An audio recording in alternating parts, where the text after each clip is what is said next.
బాప్తిస్మం ఎందుకొరకు తీసుకోవాలి? పేరు మారడం కొరకు బాప్తిస్మం తీసుకోవాలా? బ్రతుకుడు మార్చుకోవడం కొరకు బాప్తిసం తీసుకోవాలా?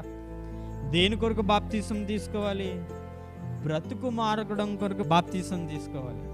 కానీ ఈరోజు చాలామంది క్రైస్తవులు ఏం చేస్తారంటే, బాప్తిస్మం అంటే ఏంటంటే పేరు మార్చుకోవడమే బాప్తిస్మము అనే అపోహలలో ఉండే క్రైస్తవులు కూడా ఈరోజు సమాజములు అయితే ఉన్నారు. నేను అంటాను, నీ పేరు అప్పటి వరకు హేళనగా ఉండొచ్చేమో కానీ తీసుకున్న తర్వాత పేరు మారడం కాదు, కానీ నీ బ్రతుకు మారాలి. అవునా కదా? ఒకవేళ బాప్తిస్మము తీసుకున్నాక పేరు మార్చుకొని భక్తుడి పేరు పెట్టుకొని బ్రతుకును మార్చలేదనుకో, చుట్టుపక్కల ఉన్న వాళ్ళందరూ ఏమంటారు? బాప్తిస్మం తీసుకున్నాడు కానీ పేరు మారింది కానీ మరలా ఆ వేషధారణ జీవితం మారలా అని మనుషులు మన మీద నిందలు వేస్తారా? వేస్తారు.